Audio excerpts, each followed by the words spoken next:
Good afternoon, friends. On behalf of MAMI and Marathi Chitrapat Mahamandal, I welcome all of you. This is our third symposium on Marathi film industry. There are a lot of changes, I'll say a lot of revolution in the Marathi film industry. And this year,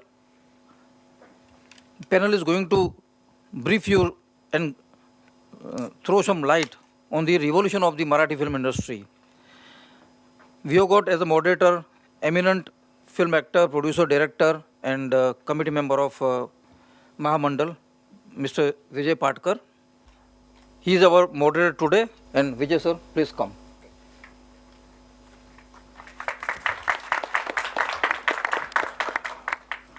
नमस्कार.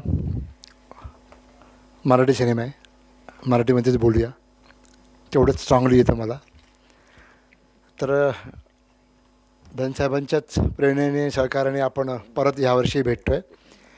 आणि आपला आजचा विषय आहे मराठी चित्रपट सृष्टीची झेप. आणि खरंच आज तुम्ही इंडस्ट्री बघताय, आज मराठी चित्रपटसृष्टी कुठे चालली आहे. आणि धनसाहेबांच्या सहकार्याने आज मामीमध्ये दुसऱ्या वेळी आपण हे डिस्कस करायला आपण सगळे जमतो आहे. त्यासाठी आपल्याला जे स्पीकर्स लाभलेले आहेत त्यांचं प्रथम आपण ओळख करून घेऊया आणि आमचे अध्यक्ष विजय कोणके त्यांना पुष्पगुच्छ देऊन त्यांचा सन्मान करतील. या कोणके साहेब. खास करून स्वतःहून फोन करून लंडनवरून आलेले आहेत क्रिस हेन्सवर्थ, जे business development manager London Indian film. तर स्वतःहून सांगितलं की मला तुमच्या पॅनल्समध्ये यायचे, काही दोन गोष्टी मला बोलायच्या आहेत आणि ते त्यावर प्रकाश टाकणारच आहेत. तर त्यांचं आपण पहिले स्वागत करूया. Chris Hensworth, business development manager London Indian film. दुसरं आहेत Deepti D'Cunha, international film festival consultant and programmer. Deepti madam. नंतर आपले सगळ्यांचेच आवडते ओळखीचे Dilip Thakur, senior film critics.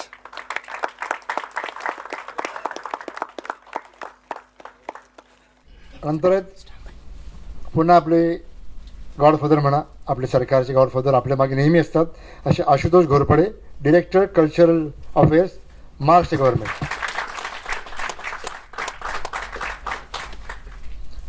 नंतर आहेत आयनाका बॅनरचे डिरेक्टर समित कक्कड आणि प्रोड्युसर डायरेक्टर. नंतर दोन धडाडीचे माझे मित्र आणि आपले कलाकार बसलेले आहेत, जे अमित राज, म्युझिक डिरेक्टर अमित राज, दुनियादारीचे आणि रेवता झोलजाल आणि आताचं आणि नवीन आपले रायटर लेखक अंबर हडप. ज्यांचा चित्रपट बालक पालक नवीन येतोय टाइमपास, त्याच्याही पुढचा येलो. धन्यवाद कोणके साहेब. आपण लगेच विषयाकडे बोलूया. मराठी चित्रपट सृष्टीची झेप. खरंच आपण झेप घेतोय का असं आपल्याला वाटतंय का? आपण सगळे मिळून हे करतोय का? आणि ज्यांनी केलं आहे, जे करू इच्छित आहेत, त्यांना कॉन्फिडन्स आहे, त्यांना आपण इथे समोर बघतोय जे आपले स्पीकर्स आहेत. आता क्रिस हेन्सवर्थ आणि दीप्ती डिकुना हे तसे निगडीत नाही आपल्या मराठी सिनेमा सृष्टीशी, पण त्यांची आपल्याला काय हेल्प होऊ शकते किंवा त्यांच्या डोक्यात काय कल्पना आहेत ते आपण ऐकून घेणार आहोत. तर सुरुवात आपण करूया बेसिक पाय आपला जो आहे लेखन. एक बेसिक कॉन्सेप्ट होते की एक नवीन आपण काहीतरी करतोय, हे करतोय. आपण अंबर हडपशी थोडी गप्पा मारूया. अंबर, तुझा पहिला सिनेमा बालक पालक ऑफकोर्स वेगळा सब्जेक्ट आहे, मान्य करतो, पण असेच तुम्ही कन्व्हेन्शनल फिल्म करणार आहात की असेच वेगळ्या सब्जेक्टवर तुम्ही जाणार आहात, तुम्ही विचार करणार आहात? मला वाटतं बालक पालक म्हणजे BP ही मुळातच अगदी कॉन्सेप्टपासून सुरुवात केली. ती साधी एकांकिका होती, इंटर कॉलेजिएट एकांकिका स्पर्धेला सादर झालेली. विषय वेगळा म्हणून त्याला पटकन त्याचा पिक्चर झाला. अर्थात त्याचं श्रेय रवी जाधव, महेश लिमये सारख्या दिग्गजांना आहे. वाईट या गोष्टीचं वाटतं, जसं तुम्ही आता विजय काका प्रश्न म्हणालात की असेच नवीन चित्रपट तुम्ही करणार आहात का. मुळात बालक पालक ज्या वेळेला बनला त्याच्यानंतर बालक पालक घेण्यासाठी, बालक पालक हा विषय एक्सेप्ट करण्यासाठी सुद्धा लोक तयार नव्हते. खरं तर त्यात वावगं काही नव्हतं, पण बीपी सारखा विषय, नावच बीपी आहे, पुढे काय असणार, कोण बघायला येणार, इथून सुरुवात झाली होती. त्यामुळे कोणीही यायला समोर तयार नव्हतं. पहिला चित्रपट एकांकिका करत असताना सतत नवीन काहीतरी द्यावंच लागतं, नाही तर तुम्ही समोर येऊ शकत नाही. अशी सिच्युएशन असताना बालक पालक सारखा विषय त्या तिकडनं पुढे आला आणि नंतर चॅनल सुद्धा कुठलंही तयार होईना सुरुवातीला बनल्यानंतर, की त्यांचं म्हणणं होतं की परत तेच की बालक पालक आहे, बीपी आहे, थोडा बोल्ड विषय आहे, यावर कोणी बोलत नाही, कोणी घेणार का. आणि एक भीती मनात होती, जर हा पिक्चर चालला नाही, हा गाजला नाही, याची चर्चा झाली नाही, तर हा असा वेगळा विषय हाताळणारा आणखीन एक चित्रपट आला आणि गेला. पण सुदैवाने तसं झालं नाही. बालक पालकला भरभरून प्रतिसाद महाराष्ट्राने दिला. कदाचित आम्ही मागे गेलो, लोकांना नॉस्टॅल्जिक केलं, त्यांच्या आयुष्यात काय घडलं ते दाखवलं आणि आम्हाला एक स्फूर्ती मिळाली की चौकटी बाहेर थोडंसं आपण जाऊ शकतो. चौकट तोडायच्या बिडायच्या भाषा आपण नाही करू शकत, पण निदान चौकटीच्या बाहेर एक पाऊल टाकून एक तरुण प्रतिनिधी म्हणून काहीतरी आपण मांडू शकतो, याची एक खात्री मिळाली. वाईट या गोष्टीचं वाटतं की बालक पालक झाल्यानंतर आज अनेक जण अप्रोच होतात ह्यासाठी की आपण चित्रपट करूया, पण त्यातले 90% आपण प्रेमावर करूया का, आपण लग्नावर करूया का, आपण हे चालणारे विषय आहेत, ते तुम्ही वेगळ्या पद्धतीने कसे मांडता येतील ते दाखवा.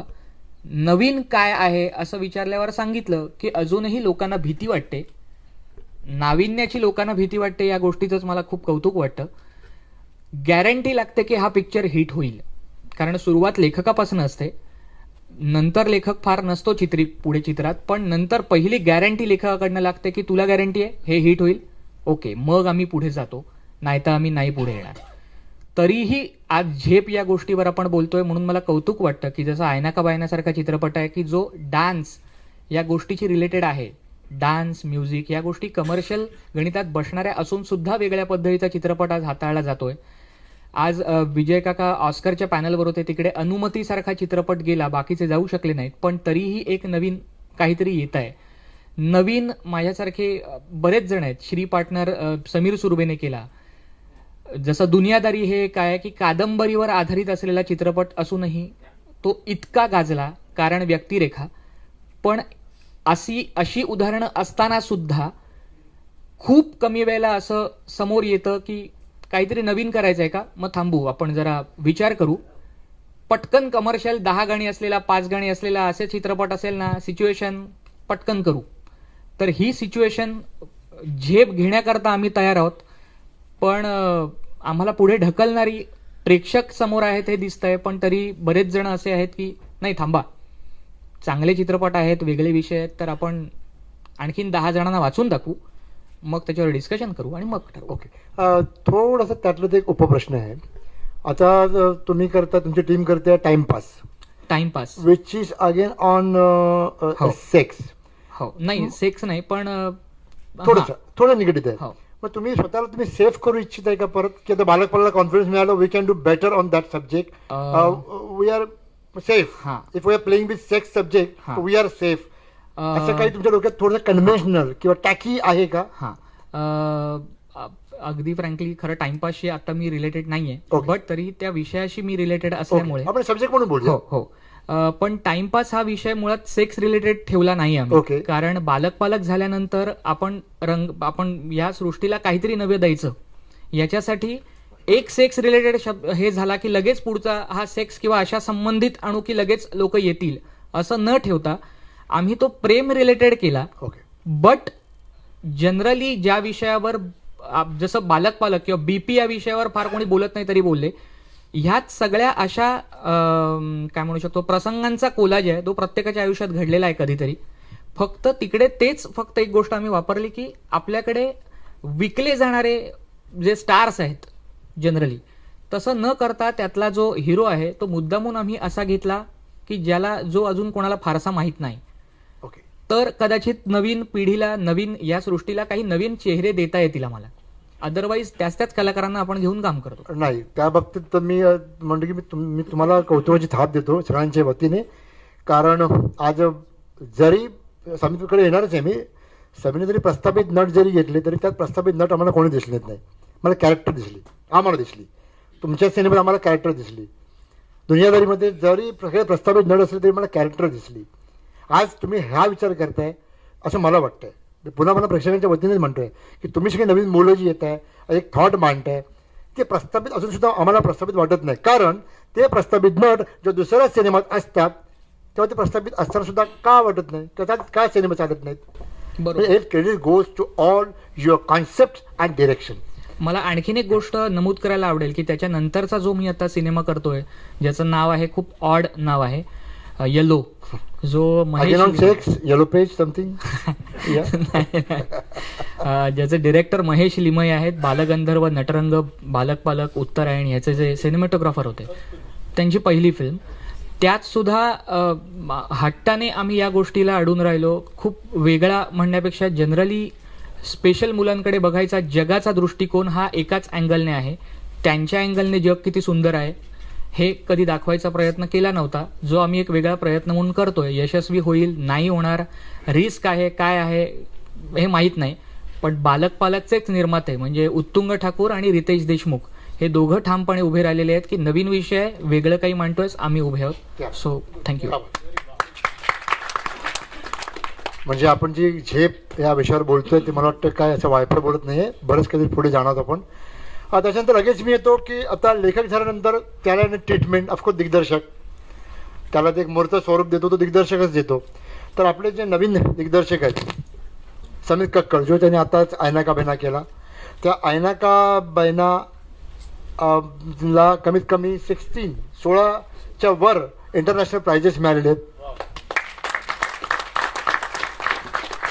समित, मैं तुम्हें ये पूछना चाहता हूँ अगेन कि ये सब्जेक्ट करके मैं इंटरनेशनल फेस्टिवल में जाऊँगा, अगेन दैट टैकी, क्योंकि मैं बार बार ये मैं शब्द क्यों यूज़ कर रहा हूँ कि हम कन्वेंशन जाना चाहते हैं, टैकी जाना चाहते हैं कि ये सब्जेक्ट करेंगे तो इंटरनेशनल मार्केट करेंगे. हम यहाँ का सोच रहे, यहाँ के ऑडियंस को हम सोच रहे, क्योंकि आयना का बहना वैसे थरली यहाँ के सब्जेक्ट के लिए नहीं है. ऑडियंस जो प्रिपेयर था एक ये फिल्म देखने के लिए प्रिपेयर नहीं था, यू डिड डिफरेंट, दैट्स व्हाई यू आर हियर. क्या अलग थॉट लेके तुम आए हो. तो मैं यही पूछना चाहता हूँ, एज ए डायरेक्टर तो ऐसे सब्जेक्ट करना चाहते हो, डिफरेंट सब्जेक्ट करना चाहते हो, या 2-3 फिल्में अगर, क्योंकि मुझे ये हुआ आयना का बहना box office you are not happy, you got honour मिला, प्राइजेस मिली, लेकिन बॉक्स ऑफिस जो व्हाट यू एक्सपेक्ट वो नहीं हुआ. तो आर यू सैटर्ड कि मैं ये सब्जेक्ट नहीं करूँगा भैया, मैं कुछ कमर्शियली करूँगा क्योंकि मेरे पास तो सब है, your himself you are producer. तो आर यू दैट ब्रेव, तुम करना चाहते हो again different subject? Good afternoon, everybody.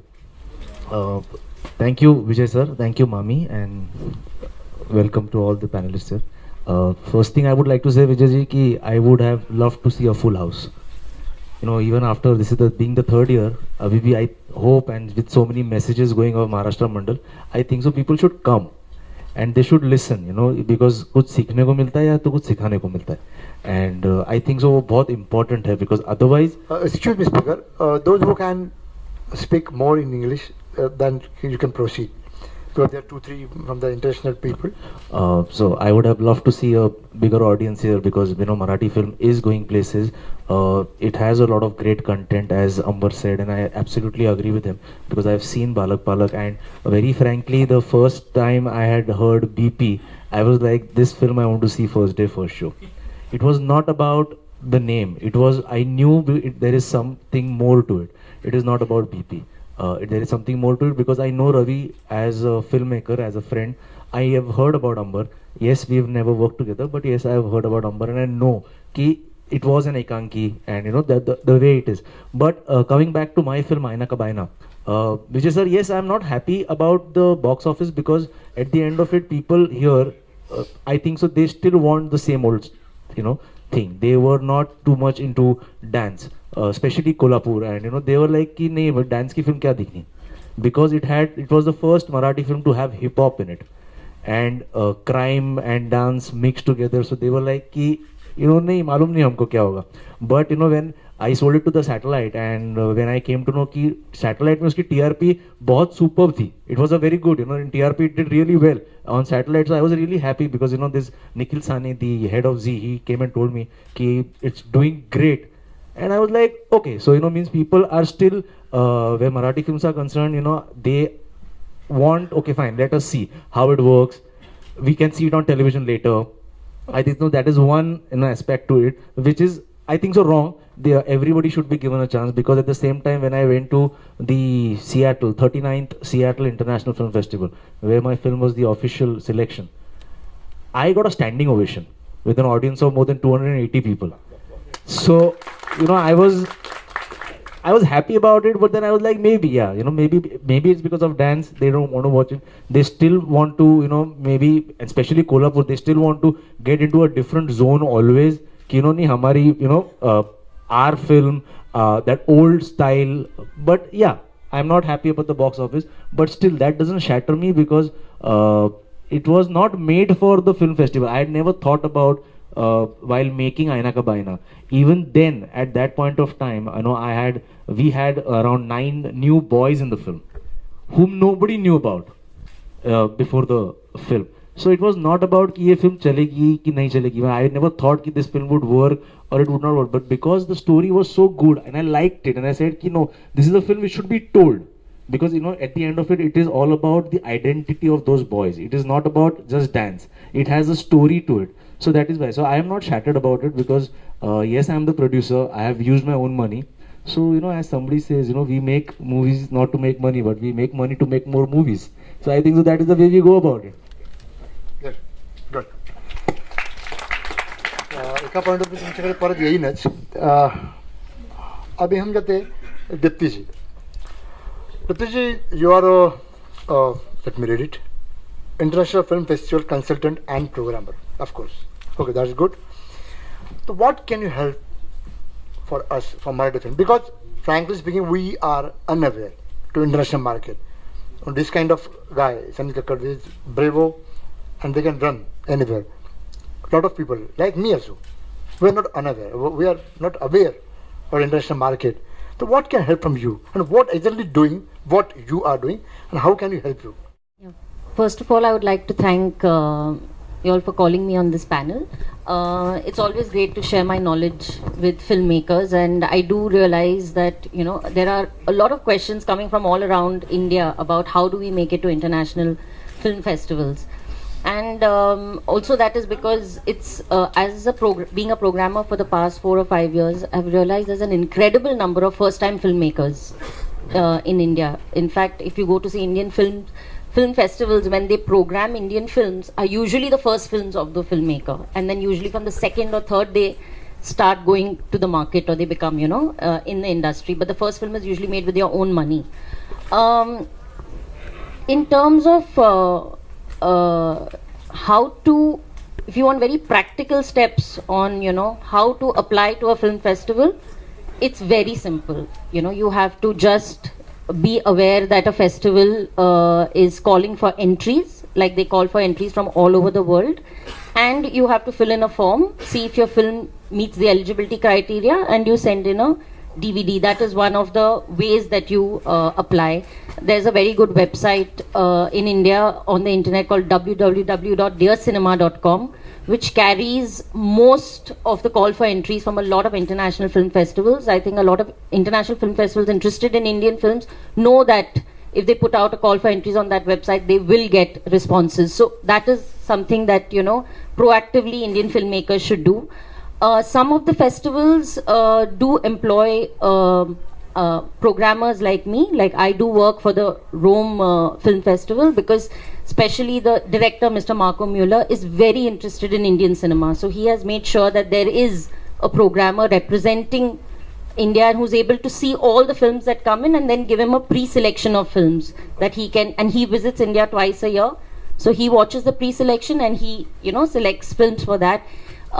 Miss Uma Dikuna does that for Toronto Film Festival. So Toronto Film Festival is another film festival which is very interested in having an Indian selection. So Miss Uma Dikuna does program for that, and also she represents a lot of Indian film festivals worldwide, which is amazing, because in that way Indian films reach many countries where there is an Indian population. Sorry to interview, Dipti.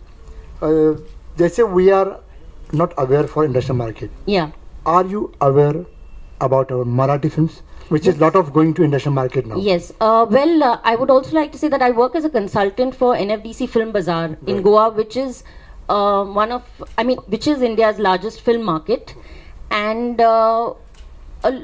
filmmakers bring in their films which are just completed or almost complete to the film market at NFDC Film Bazaar. They have different avenues like industry screenings, and then they have viewing room which I curate, and the work in progress lab which helps them to make a better cut of the film.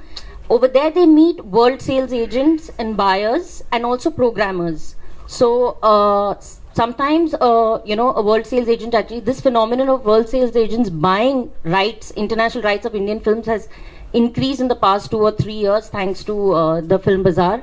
And once a world sales agent buys the rights of your film, they understand international film festivals better. So they are the ones who plan the festival strategy as to which festival it should premiere in, which is the next festival it should go, which are the distributors they should sell in. And I think, filmmakers should experience a film market once. Here Mami has MFM, which is a great starting ground, for filmmakers to meet world sales agents and markets. And in terms of Marathi films, of course, I think the successful film of this year, everyone knows, is Fandry. It had come to Film Bazaar last year in November, and both Vivek and Nagraj have done an amazing job of, producing such a film first. Nagraj is a very talented director, and Vivek and Nilesh have given him great support, and then they have made sure that they apply to the right festivals in the right manner. And I think from premiering in London to being the only Indian film in international competition at Mami, and it's going to be selected, I am sure, in almost every Indian film festival and travel really well. So, they got a lot of this help and knowledge from the NFDC Film Bazaar. A veteran of international film festivals, of course, is Umesh Kulkarni, who a lot of, because of Vihir, people do remember Vihir till now. Yes, of course. You have Mangesh Hadavale, Circus. Yes, Dek Indian Circus and Yes. Tingya. Then, in Tingya. fact, First film Tingya. yes. Then even I think a lovely film that I remember, which I programmed at Cinefan, Masala by Sandesh Kulkarni. I think Umesh is now producing films. So, if you go to see, Umesh also, Deul was in the co-production market at the NFDC Film Bazaar. So I think if there is such a great platform available, you all should, the Marathi film industry or the new filmmakers actually from all over India should make most of it and come there and actually have the experience of a film market. Great. Thank you. Thanks a lot. Same question. Can you elaborate? Because you reached already. Only you, one guy. You reached at least something 15, 16 award you already have you got? No, 15, 16 film festivals, which is, I think, so a nice, interesting thing. But I think so, it's thanks to actually, when she said Umesh Kulkarni, yes, I have been also following Umesh Kulkarni because I love the way he makes films. He's a guy who actually is so very focused and he does things so very perfectly well. At the same time, where the Fandry comes in, Nagaraj, I like him as a director. Even Vivek and Nilesh, even if you meet them outside, they are full of life and they are talking about this festival, that festival. We are selected here, we want to go here, can you tell us something more about it? So they are always learning, and I think so that's a great thing. And yes, they have been, Vivek and Nilesh also had been to the Rotterdam last year, where they actually went about learning the startup process and everything, which I think so is a great thing. I think so there is a problem, somewhere, Vijayji, when you talk about film festivals, like, if I tell somebody I am going to the Mumbai Film Festival.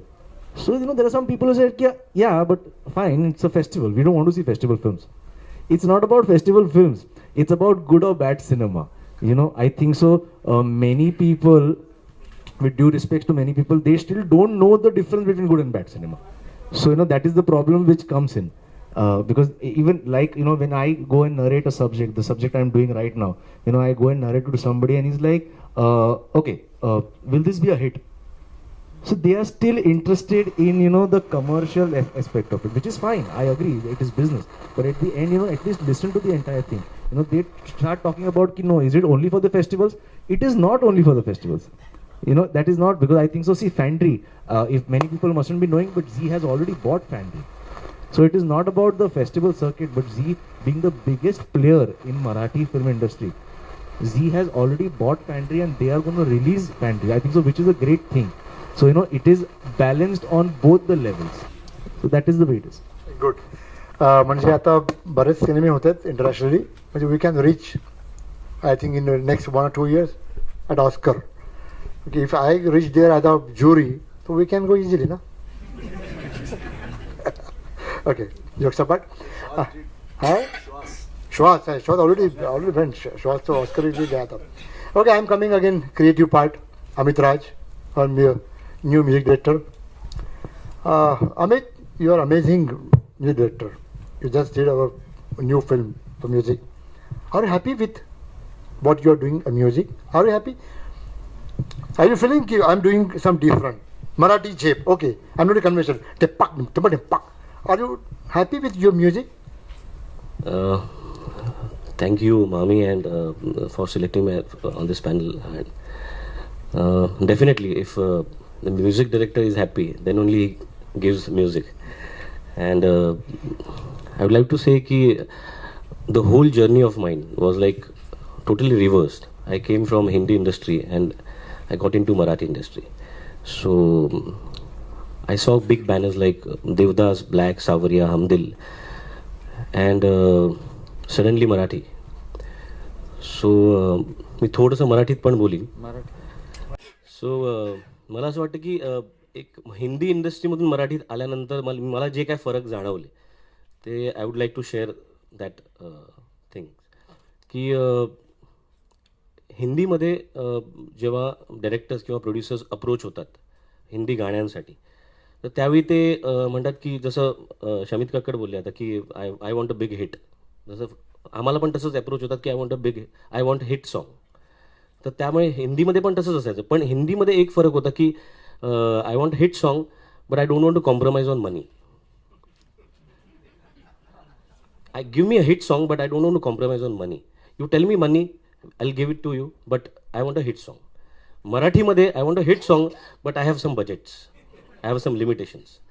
हे मी मराठीमध्ये जास्त करून प्राकर्षाने मी बघितलं की बजेटचं आहेच आणि कारण of course तो रीच हिंदीचा रीच वेगळा आहे मराठीचा तेवढा रीच नाही आहे नो डाऊट अबाउट इट पण मला असं वाटतं दुनियादारी जो मी सिनेमा केला तर त्यातून मला जाणवलं की नाही असं नाही आहे की जर हिट व्हायचं असेल तर लोक तेवढा प्रतिसाद देतात तेवढं लोकांपर्यंत पोचू शकतं ती गाणी पोचू शकतात आज मलाच माझी गाणी मी रिमिक्स ऐकतो कुठे कुठे तर मला अचानक वाटतं अरे हे काय माझंच गाणं आहे पण ही गाणी पोचणं गरजेचं आहे मला असं वाटतं मराठी सिनेमांचा प्रॉब्लेम मला गाण्यांचा मी म्युझिक संदर्भात म्हणेन की ह्याचा प्रॉब्लेम एकच आहे की तो रीच म्हणतो ना आपण जो की ती प्रत्येक घराघरात ती गाणी पोचली पाहिजे जी दुनियादारीमध्ये जसं मी म्हणेन मार्केटिंग स्ट्रॅटेजी काय होती त्यांची I don't know the marketing strategy of Duniyadari त्यामध्ये मी तेवढा स्टडी नाही केला पण आय नो की दर 5 मिनिटाला किंवा जसं शमित सर बोलले की झीने घेतल्यामुळे तो खूप फायदा झाला दुनियादारीला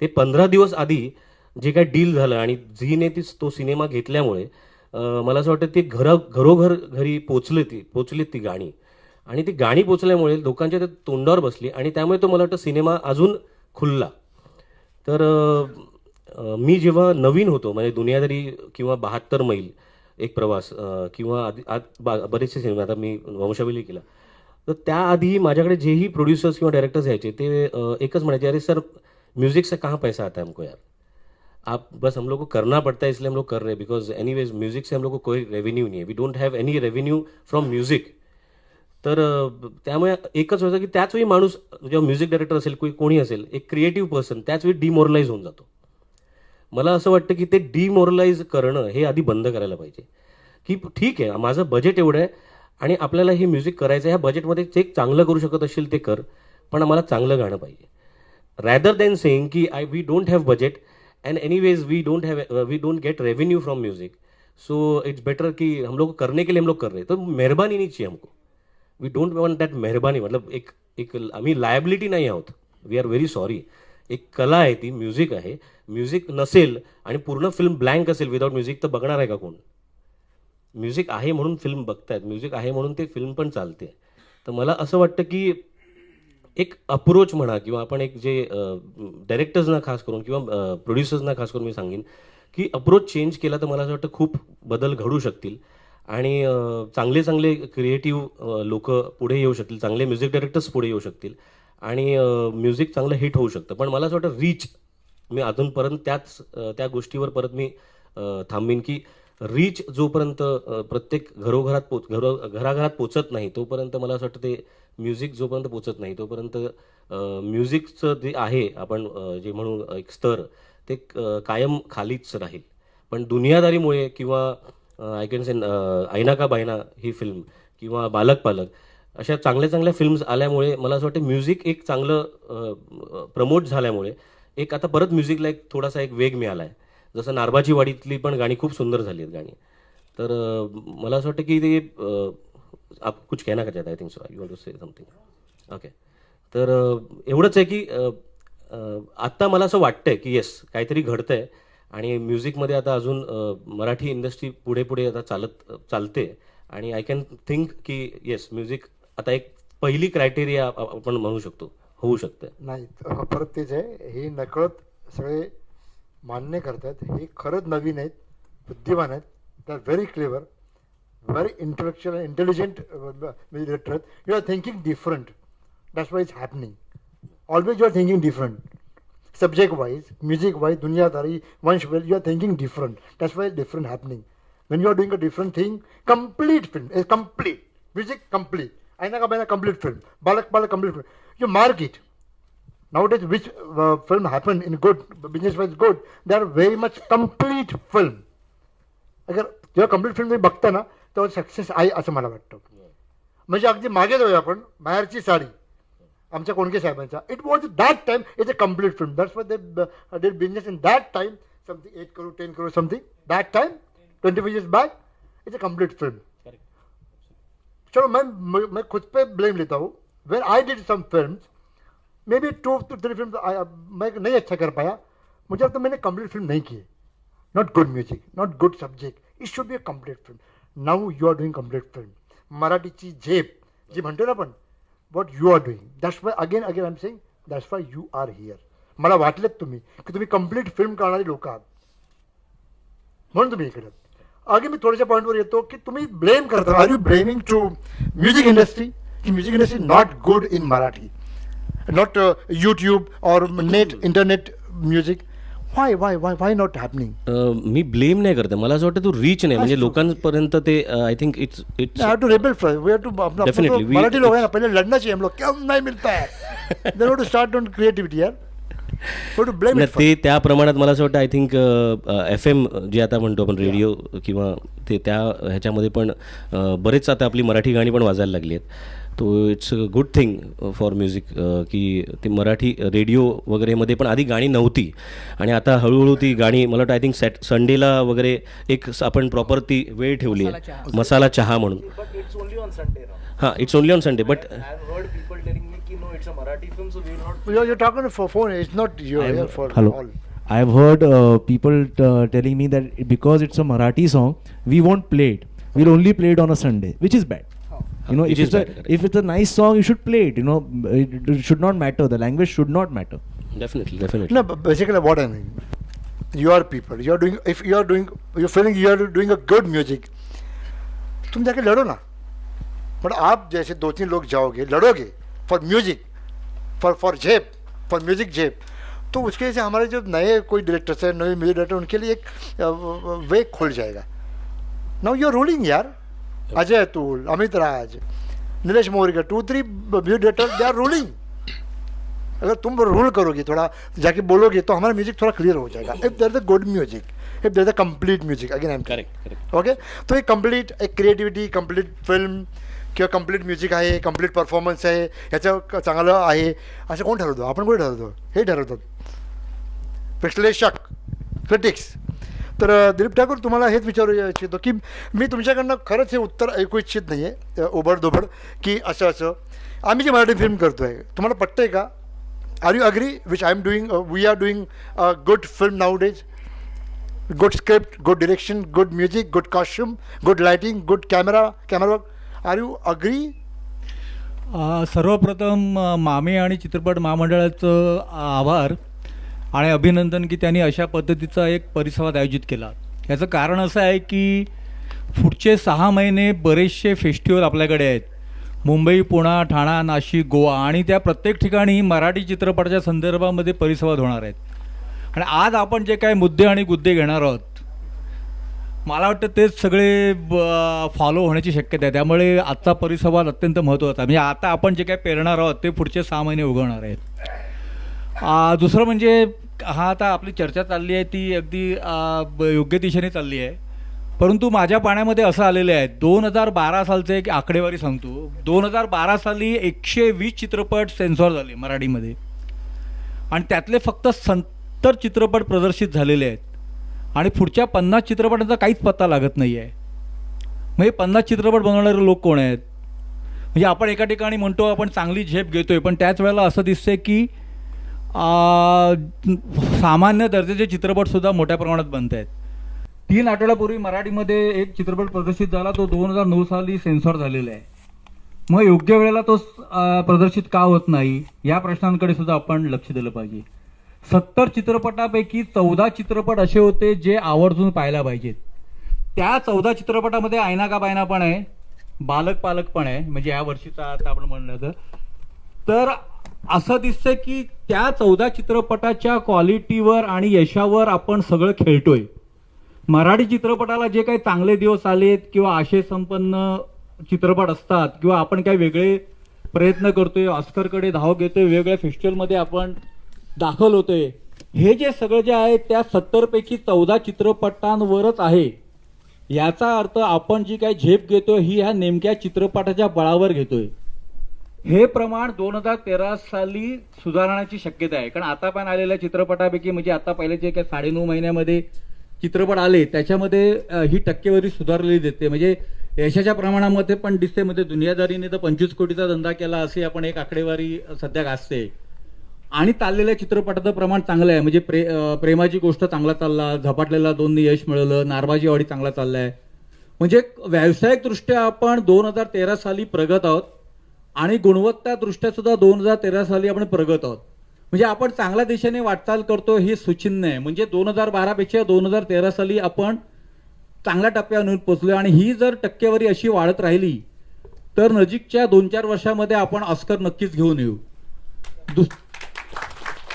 दुसरं मला असं एक म्हणायचं आहे की दुनियादारीच्या संदर्भात इथे संगीतकार दुनियादारीने 25 कोटीचा धंदा केला, त्याच्या पार्ट्या पण झाल्या, होऊ दे, चांगली गोष्ट आहे, व्हायलाच पाहिजे. कारण पार्टी हे टॉनिक आहे इंडस्ट्रीचं.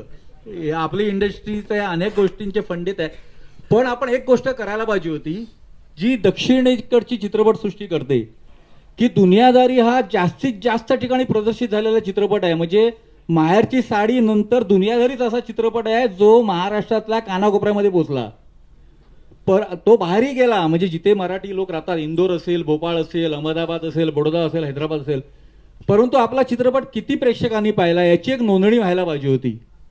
म्हणजे मराठी चित्रपटाचा प्रेक्षक किती आहे याची आपण मोजदाद कधीच करत नाही. आपण फक्त किती कमवले, आपण काय प्रेक्षक मोजायला पाहिजे, तर आपल्याला कळेल की आपला प्रेक्षक किती दूरवर पोहोचलेला आहे आणि तोच प्रेक्षक इतरही चित्रपटांना मिळाला. एक दुनियादारी चालला म्हणजे इंडस्ट्री चालली असं मला वाटतं. कृपया मानू नये. सगळे चित्रपट चालायला पाहिजे. प्रत्येक चित्रपटाला म्हणजे दुसऱ्या चित्रपटाने दुनियादारीचा विक्रम बोलला तर अधिक आनंद व्हायला पाहिजे. परंतु आपला प्रेक्षक किती आहे याची नोंद व्हायला पाहिजे जी दक्षिणेमध्ये होते.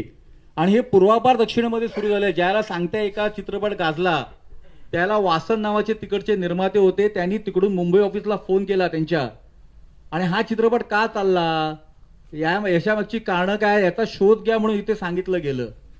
आपण त्या पातळीवर जाऊन सुद्धा जर आपण शोध घेतला तर मला असं वाटतं की आपल्याला अधिक चांगले दिवस येतील. म्हणजे मराठी सिनेमाचा प्रेक्षक इतर चित्रपटांना का नाही मिळत, जो एकाच चित्रपटाला मिळतो, इतरांना का नाही मिळत, ते कुठे कमी पडतात, ते याचा मला वाटतं ना एक तपशिलात जाऊन किंवा सखोलपणे शोध घेणं गरजेचं आहे.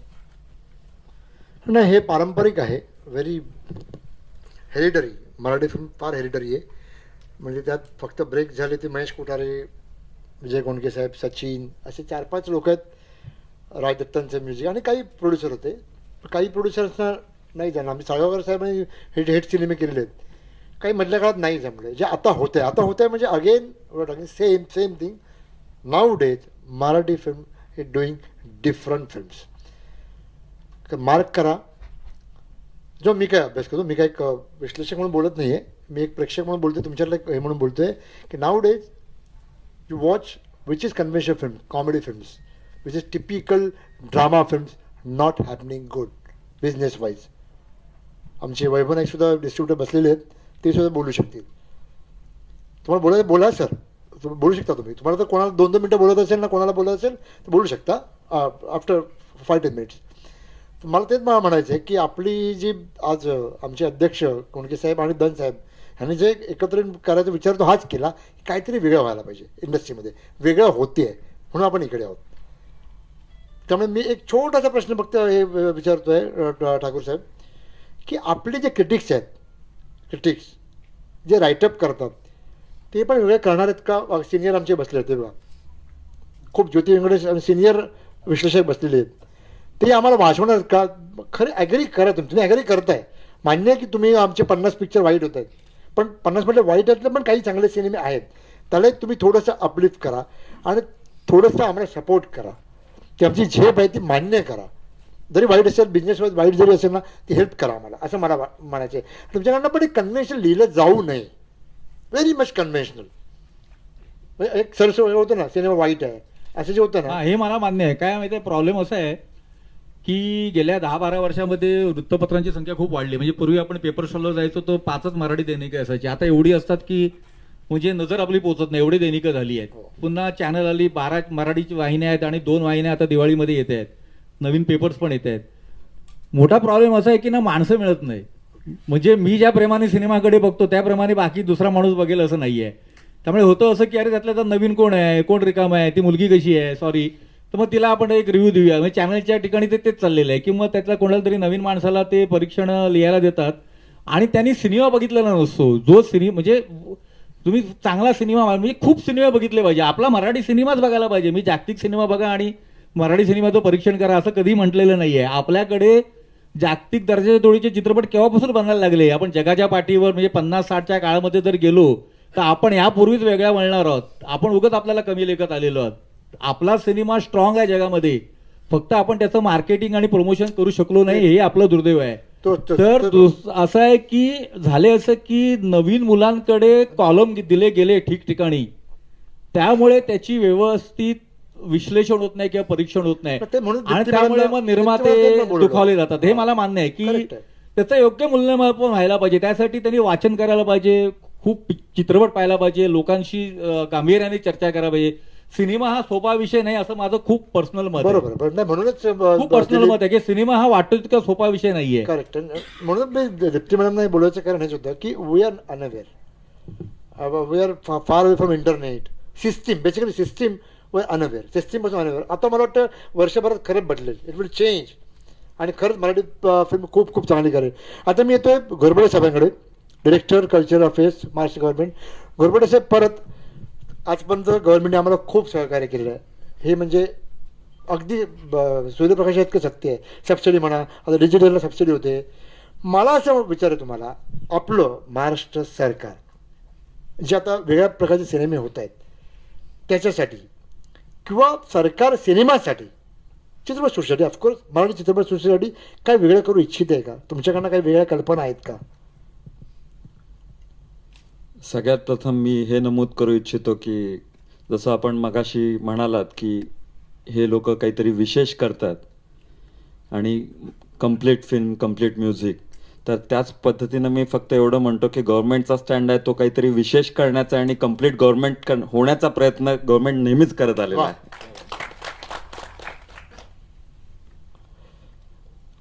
जसं आता झेप हा आपला विषय आहे, तर मुलांना सबळ करण्यासाठी आई वडील जे काही काम करतात, ज्या पद्धतीनं संस्कार देतात, त्याच पद्धतीनं शासनाची भूमिका राहिलेली आहे. मला असं म्हणायचं की आपल्याकडे फक्त चित्रपट नाही आहे तर इतर खूप विविध कला आहेत. त्यामुळं खूप मुलं जेव्हा आई वडिलांकडे असतात, पण तरीसुद्धा प्रत्येक मुलाकडे विशेष लक्ष द्यायचं असतं आणि त्या पद्धतीनं शासन करतंय. आणि तरीसुद्धा चित्रपट हा जो आपला विषय आहे, हा आमच्यासाठी तो एक जो मुलगा आहे, ते जे अपत्य आहे, त्या अपत्याकडे आम्ही खूप चांगल्या पद्धतीनं, म्हणजे मला असं वाटतं की महाराष्ट्र शासना एवढं कुठलंही दुसरं राज्य शासन चित्रपटासाठी आणि स्पेशली त्या लँग्वेजच्या चित्रपटासाठी कधीच काही करत नसेल तेवढं महाराष्ट्र शासन करतंय. आणि वेगळ्या वेगळ्या पद्धतीनं, म्हणजे ते प्रोसेसमध्ये सुद्धा अनुदान आपण बोललो, म्हणजे हा जरी मला इथं सगळे बसलेले लोक आहेत त्यांना नमूद करायचं आहे की चित्रपट बनवणं हे सोपं नाही आहे, पण आणि ती एक इंडस्ट्री आहे, तर त्या लोकांना इंडस्ट्री म्हणून आपण एक संपूर्णपणे मदत करण्यासाठी म्हणून एक कॅपिटल चित्रपट झाला की तो चांगल्या दर्जाचा चित्रपट असेल तर आपण नक्कीच त्याला मदत करतोय. ती 25, 30, 35 लाखाची मदत आहे. त्याशिवाय नुसतंच चित्रपट करणं झाले म्हणून नाही, तर त्यानंतर प्रोत्साहन देणं हे सुद्धा, म्हणजे मग जेव्हा चित्रपट पारितोषिक आपण देतो, अवॉर्ड्स देतो, तिथं सुद्धा रकमा वाढवलेल्या आहेत. म्हणजे शाबासकी देणं सुद्धा शासन करतं. आणि हे सगळं करताना इवन जर त्याला जागतिक दर्जा मिळाला किंवा नॅशनल दर्जा मिळाला कुठल्याही मराठी चित्रपटाला, तर त्याला सुद्धा परत आपण आपल्या घरी शाबासकी देतो. म्हणजे शासन वेगळ्या वेगळ्या पद्धतीनं आपल्याच या अपत्याला खूप सबळ करण्याचं, त्याला उंच झेप घेण्यासाठी जे त्याचे पंख कणखर बनवण्यासाठी आपण प्रयत्न करत आहोत. आता नवीन वेगळ्या वेगळ्या पद्धती, म्हणजे आता शासन नेहमीच काहीतरी, म्हणजे जे आहे ते आहेच, पण त्या व्यतिरिक्त आपण काहीतरी करतोय की आपल्या सगळ्यांना माहिती आहे की NFDC बरोबर सुद्धा आपण मध्ये एक कॉन्ट्रॅक्ट साईन केला मागच्या महिन्यात. त्यामध्ये मराठी चित्रपटांना काय आहे, तर म्हणजे असे सुद्धा काही दिग्दर्शक असतात की त्यांच्याकडे धन नाही आहे, त्यांच्याकडे कॅपिटल इन्व्हेस्टमेंट करायला नाही आहे.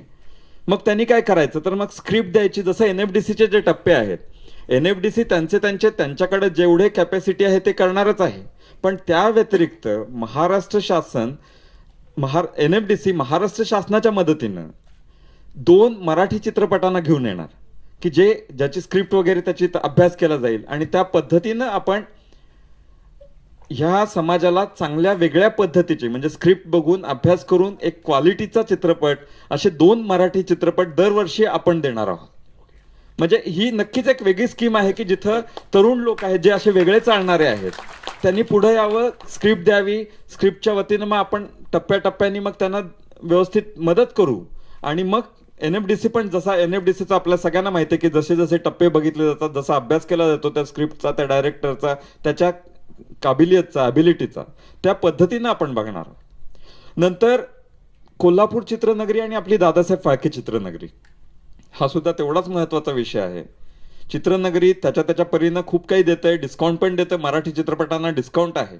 त्या व्यतिरिक्त आपण आता या दोन्ही चित्रनगरींना आपण एक वेगळा चेहरा देण्याचं ठरवत आहोत आणि त्यासाठी आपली ही प्रोसेस सुरू झालेली आहे. आणि जागतिक दर्जाचा चेहरा देण्याचा आपलं ध्येय आहे. आणि त्यामुळं मुंबईमध्ये किंवा कोल्हापुरात जर चित्रनगरी जर वेगळ्या पद्धतीनं तिचा चेहरा झाला तर नक्कीच मला वाटते की त्यामुळे, आणि with the help of discount, आपले मराठी चित्रपट हे सुद्धा खूप चांगल्या पद्धतीनं तिथं काम करू शकतील.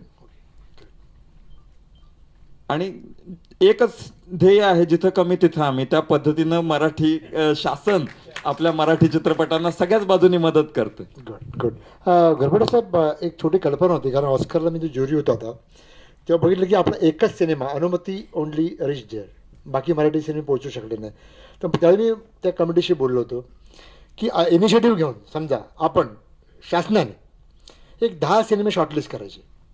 10 सिनेमे म्हणजे फॅन्ट्री, ऐना का बैना, बालक पालक, दुनियादारी, असे 10 शॉर्टलिस्ट करायचे. आणि आपले दिग्गज आहेत, जब्बार पटेल म्हणा, सचिन पिळगावकर, जे आपले जे दिग्गज, ते शॉर्टलिस्ट करतील आणि ऑस्करला पाठवतील फॉर फर्स्ट. जे आम्ही हैदराबादला बघितले ना, कारण काय होतं, काही निर्माते आहेत त्यांच्याकडे 50,000 रुपये भरायला नसतात. नंतर काही सिनेमेवर चालल्यानंतर 50,000 फी आणि ते प्रिंट पोचवणं शक्य नसतं. समजा ते 3 सिनेमे आपण शॉर्टलिस्ट करायचे आणि त्यांना ते 50,000 गव्हर्नमेंटने भरायचे, नाहीतरी ते त्यांना प्राइजेस मिळाले एक 1.5 लाखापर्यंत खर्च आहे. तर एक अशी कल्पना आहे, बोलता कल्पना आहे माझी, ते आणखी बसून ठरवू शकतो आपण जर एक वाटलं, कारण आणखी 3 सिनेमे जाऊ शकतील जे लोक पोचू शकत नाहीत तिकडे, ते आपण पोहोचू शकतो तिकडे. नाही, हे खूप चांगलं प्रपोजल आहे. आपण त्या पद्धतीने विचार दीड करून दोन लाख जर गव्हर्नमेंट नक्की आपल्याला नक्की नक्की 20 कोटी देतं. हे नक्कीच काहीतरी असं चांगलं इनिशिएटिव्ह, कारण काहीतरी इथं सुद्धा मला आता सुद्धा काही प्रोड्युसर्स हे पोहोचू शकले नाहीत, तेव्हा मला सुद्धा वाईट वाटलं की national आणि award. इथं आम्ही मला असं वाटलं की आम्ही काय करणार, कारण शेवटी त्या प्रोड्युसरनं ते ठरवायचं. पण आपण सांगितलेला मार्ग योग्य आहे की त्या पद्धतीनं शासनानं काहीतरी आम्ही इनिशिएटिव्ह घेऊ आणि त्या पद्धतीनं जे चांगले म्हणजे चित्रपट याच्यात अवॉर्ड्स ऑलरेडी मिळालेले आहेत, नॅशनल अवॉर्ड्स असतील किंवा स्टेट अवॉर्ड्स असतील, तर त्या चित्रपटांचं एकत्रित करून म्हणजे already they have been selected, तर त्या निर्मात्यांना बोलवून त्या पद्धतीनं इनिशिएट करून शासनातर्फे आपण त्यांना पाठवू शकतो. म्हणजे ही खूप चांगली योजना होऊ शकेल. Of course Chris Hensworth, business development manager, London Indian films festival, MD AV Pictures, London. Hi, Chris. Hi. I'm not used to talk with the foreigners. Okay. I'm trying to. Me neither.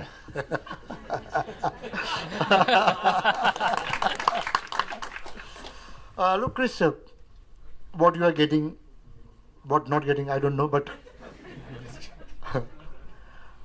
London Indian Films Festival. Basically, in your festival, they're happening Marathi films. Have you shown there? Have you screening there? We have, yeah. Great. We have. Yeah. Can I just say, actually, just very briefly, well, firstly, thank you for having me, everybody. And just also very briefly, so I'd like very much to say a little bit about the London audiences we have and the Marathi films that we've shown. If there's time, a little bit about the global context, the global audience for Indian film.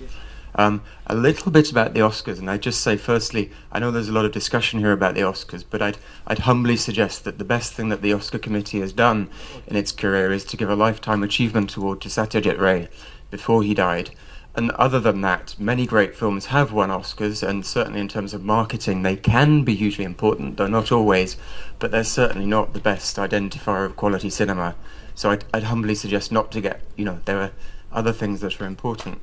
But if I may, a very brief story to explain how I came to be here, and it's really and how I came to become involved in the London Indian Film Festival. It's that, and I owe a huge amount to this guy, a man named Pankaj Kashe, who's from Pune, and he's an IT technician, and he's an extremely outward-looking Marathi, extremely proud of his culture, and with an extremely open-minded view of cinema. And like me, he'll watch anything. And I met him 5 years ago in London at a film financing event held by the British actor Joseph Fiennes, who was raising money for his adaptation of the Shakespeare Tempest. And at that time I was watching a lot of Hindi films, and I was getting used to this different form of cinema. So I was watching things like Om Shanti Om and Sakaraj and Rocket Singh.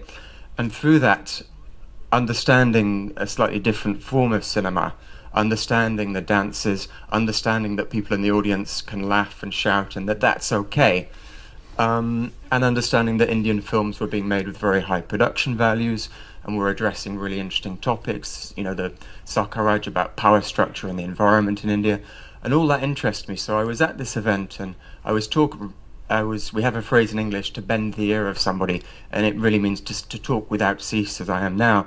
So I was talking to somebody about my enjoyment of these Indian films, even the kind of goofy Rocket Singh type films. And I saw this Indian lad, this young Indian lad Pankaj, and I thought, I want to talk to him. And I think he heard me talking about Indian films, so we met.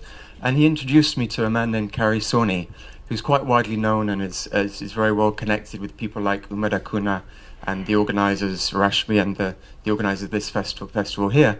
And he was considering setting up, and he also, by the way, programmes for the London International Film Festival, which last week showed Fandry twice to packed houses in London, to both Asian audiences and non-Asian audiences.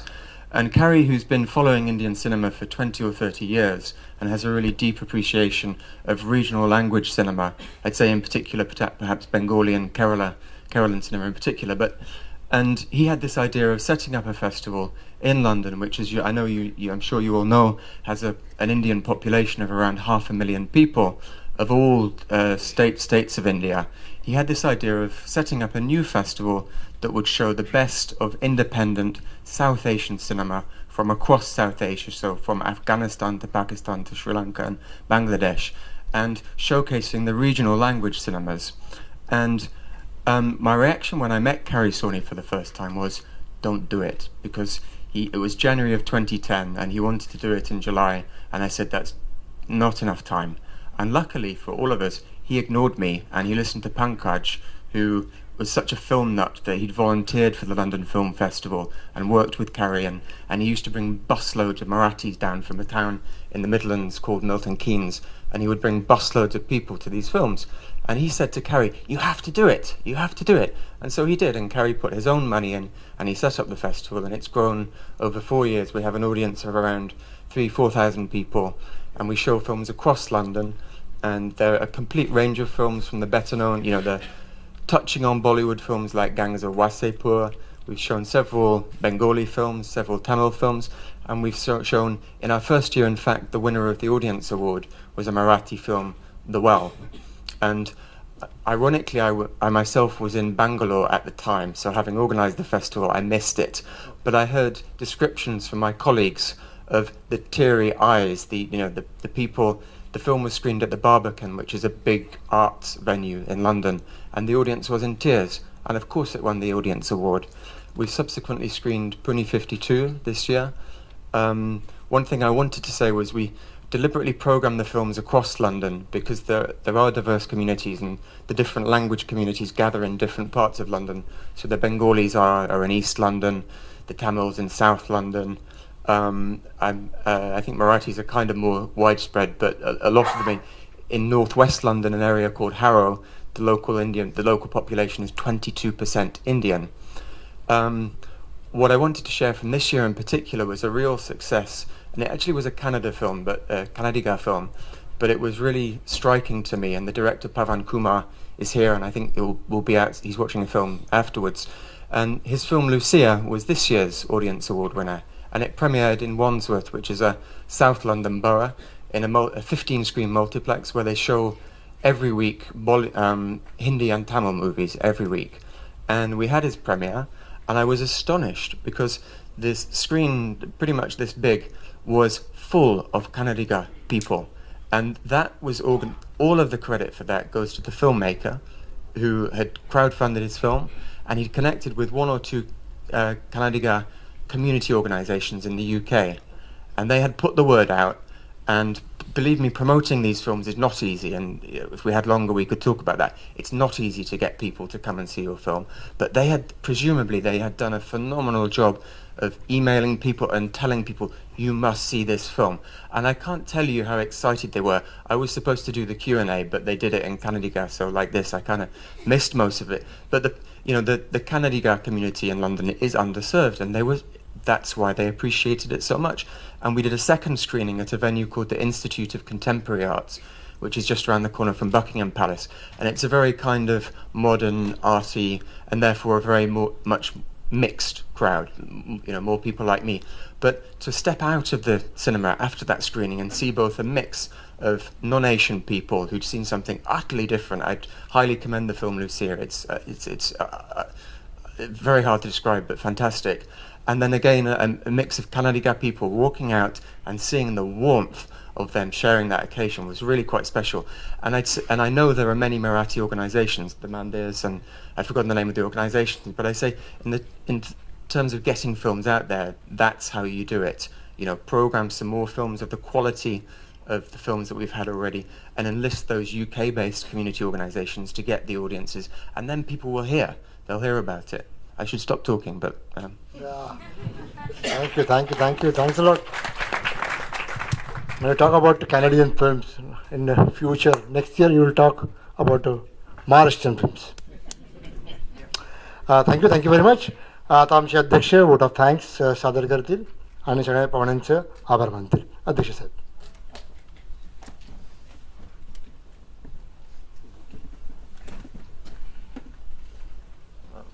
Before our President proposed the vote of thanks, may I request him to honor Mr. Vijay Patkar with the flower. May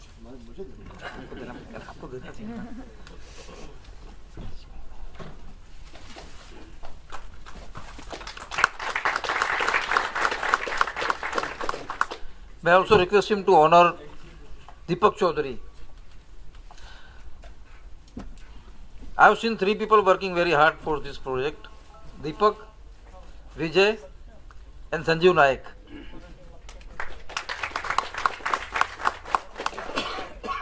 Rashmi ji, I saw you coming. She's there, please.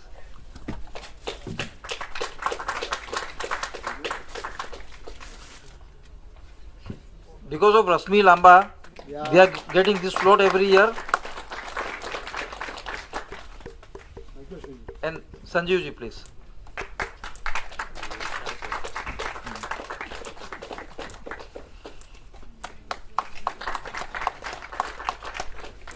Please.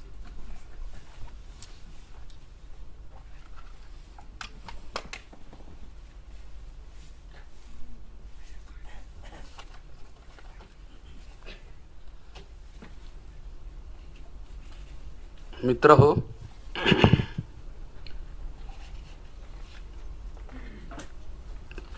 माझे मित्र panellist, मी सगळ्यांची नावं घेत नाही आता, कारण तेवढा वेळ आपल्याकडे नाही आहे. आमचे मित्र हिरानंद दंड आणि अखिल भारतीय मराठी चित्रपट महामंडळ या दोघांनी मिळून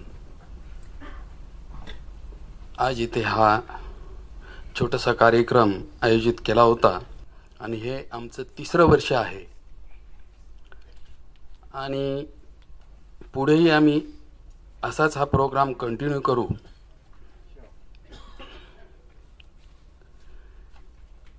मी पहिल्यांदाच हा प्रोग्राम अटेंड करतोय अखिल भारतीय मराठी चित्रपट महामंडळाचा अध्यक्ष म्हणून. आणि आज इथे आलेल्या पाहुण्यांचं आणि ज्यांनी ज्यांनी ह्या प्रोग्रामला सगळ्यांनी जे सहकार्य केलेलं आहे त्या सगळ्यांचं आभार मानण्याचं काम माझ्याकडे आलेलं आहे.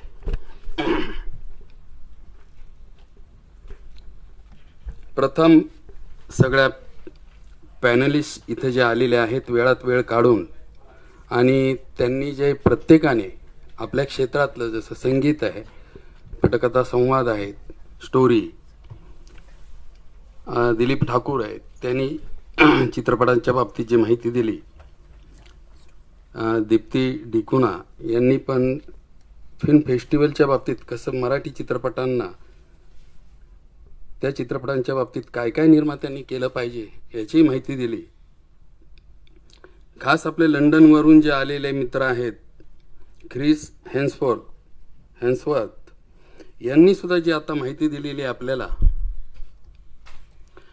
आणि मला असं वाटतं की आपल्याला जी माहिती नाही आहे तेवढी माहिती तेवढा अभ्यास त्यांनी केलेला दिसतो. कारण आता जे त्यांनी कन्नड लोकांच्या बाबतीत माहिती सांगितली आपल्याला, काही दिग्दर्शकांची नावंही घेतली त्यांनी इथे, आणि लंडनमध्ये कसं ते लोक अरेंज करतात प्रोग्राम कन्नड लोक, तसा मराठीसुद्धा महाराष्ट्रीयन मंडळ तिथं आहेत आपली, त्यांच्याद्वारे सुद्धा आपल्याला कसं तिथं प्रोग्राम अशा प्रकारचे अरेंज करता येतील याचाही आपल्याला विचार करावा लागेल अखिल भारतीय मराठी चित्रपट महामंडळातर्फे. कारण आमचे मित्र इथं आहेत, विजय पाटकर पण आहेत, त्याच्यावर आम्ही विचार करू आणि तेही आपल्याला करता येईल. आणि मुख्य म्हणजे आमच्या ह्याच्यामध्ये मोठा सहभाग असलेले हिराचंद दंड, ते मधु एंटरटेनमेंट आणि व्हाईस प्रेसिडेंट आहेत Indian council of impacts for films and TV प्रोग्रामचे. त्यांचं सतत आम्हाला सहकार्य लाभतं इथे. त्यानंतर आमचे मित्र दुसरे आहेत सरकारतर्फे, ते आहेत आशुतोष घोरपडे. सरकारचं तर मोठ्या प्रमाणावर आम्हाला मदत होत असते. तसेच आपले मामी फेस्टिवलचे श्री नारायणन CEO आणि मिसेस रश्मी लांबा यांचेही मी आभार मानतो. या सगळ्यांचे मी आभार मानतो इथे येऊन. आणि बाकी आपण इथं जे चित्रपट पाहण्यासाठी जे मंडळी जमलेली आहेत सगळी सिनेमा पाहण्यासाठी, त्यांचे सगळ्यांचे आभार मानतो इथे. मेट्रो सिनेमाचे जे व्यवस्थापक ज्यांनी आम्हाला हा ऑडी इथे दिला, त्यांचे आभार मानतो. बाकी कुणाचं काय राहून गेलं असेल तर क्षमा करा. आणि मला जे काय 2 शब्द बोलायचे आहेत ते महामंडळातर्फे मी बोलतो. पहिलं मला महाराष्ट्र सरकारबद्दल बोलायचं आहे. आमचे घोरपडे साहेब आहेत की त्यांनी जे मागाशी सांगितलं की सबंध हिंदुस्थानामध्ये, इंडियामध्ये महाराष्ट्र सरकार हे एकमेव असं सरकार आहे की जे जास्तीत जास्त म्हणजे 30 लाख रुपये प्रत्येक मराठी चित्रपटाला आत्तापर्यंत देता आलेला आहे. आणि आता आम्ही नवीन स्कीम त्यांच्याकडे दिलेली आहे सरकारकडे, कल्चरल डिपार्टमेंटकडे, की 30 लाखावरून आता खर्च वाढलेले असल्यामुळं आम्हाला 40 लाख करावेत. आणि ते जवळजवळ 40 लाखाची स्कीम पण पास झालेली आहे असं मला इन्फॉर्मेशन मिळालेली आहे. आता 4-5 महिन्यापूर्वी जे एक 16 चित्रपटांचे अनुदान राहिलेले होते, तेही आम्ही मंत्री महोदयांच्या मागे लागून त्यांचा पाठपुरावा करून म्हटलं दिवाळीच्या आत आम्हाला मिळाले पाहिजेत. म्हणून शेवटी मला रात्रीच SMS आला की आम्ही ते द्यायचं ठरवलं आहे. आणि ह्या 22 तारखेला जो फंक्शन होणार आहे YB सेंटरमध्ये मंत्रालयाच्या समोर, तिथे त्या 16 निर्मात्यांचे पैसे चेक वाटप करण्यात येणार आहे. दुसरं, आता आपल्या पॅनलिस्टने जे काय सांगितलं त्या मुद्द्यावर मी थोडंसं बोलतो. की संगीताच्या बाबतीत जे सांगितलं ते खरी आहे गोष्ट, की मध्ये असा एक पिरियड आला की कॅसेट निघायचं बंद झालं. मग कुणी ऑडिओ राईट्स घ्यायला तयार नाही आहे. मग निर्मात्याची अशी अवस्था आली, निर्मात्याला नेहमी पहिलं बजेट बनवावं लागतं की बाबा गव्हर्नमेंटचे किती येणार, सॅटेलाईटचे किती येणार, ऑडिओचे किती येणार, असं बजेट बनवावं लागतं. आणि त्या बजेटमध्ये असं झालं की संगीत हा भाग जो आहे तो ऑडिओ बंद झाल्यामुळं मग कशाला गाणी टाकायची चित्रपटात, जर आपल्याला ऑडिओ विकलाच जात नाही आहे, मग गाणीच नकोत. तर मध्ये काही अशी चित्रपट आली की त्यात गाणीच नाहीत. काही चित्रपट असे आले की त्यात 1 गाणं 2 गाणं अशा प्रकारची गाणी पडली. माझ्या मते मी पण चित्रपट बनवला माहेरची साडी, आणि दादांच्या बरोबर 1970 सालापासून मी या इंडस्ट्रीमध्ये आहे. संपूर्ण दादांच्या चित्रपटांचं डिस्ट्रीब्युशन मीच केलेलं होतं. त्यामुळे मी त्याच्यात एक बिझनेस म्हणून पाहिलेलं आहे की एखादा चित्रपट जर सक्सेसफुल व्हायचा असेल किंवा झालेला असेल तर त्या चित्रपटामध्ये मोस्टली 50% जर त्याचं श्रेय कुठं जात असेल तर ते संगीताला जातं, 50%. आणि बाकीचं मग त्याची कथा किती कसदार आहे त्याच्यावर अवलंबून राहतं. आता तुम्ही जे जुने चित्रपट काढून पाहिलेत पूर्वीपासून, अगदी त्यांनी सांगितलं की आमच्या दिलीपने सांगितलं राजा ठाकूर, आपला राजा परांजपेंचा जगाच्या पाठीवर, ह्या चित्रपटाची गाणी सुद्धा हिट गाणी होती सगळी. अजूनही लोकांना ती गाणी आठवतात. एक धागा सुखाचा किंवा नाच नाचून याती मी दमले. तर अशा प्रकारची जी गाणी सगळी हिट गाणी झाली. पिंजरा हा चित्रपट घ्या, त्याच्यातली सगळी गाणी हिट होती. आमच्या दादांच्या सगळ्या चित्रपटाची गाणी हिट होती. म्हणून मी त्यांच्या मताशी सहमत आहे. आणि जे अंबरने जे सांगितलं की कथा जर जबरदस्त असेल, कथा हाच चित्रपटाचा हिरो पाहिजे तरच चित्रपट चांगला निघू शकतो, असं माझं प्रामाणिक मत आहे. तर आता आपल्याकडे वेळ कमी असल्यामुळे जास्त मी बोलत नाही आहे. पुन्हा एकदा सर्व इथं बसलेल्या सर्व मंडळींचे मी आभार मानून हा कार्यक्रम संपलेला आहे असे जाहीर करतो.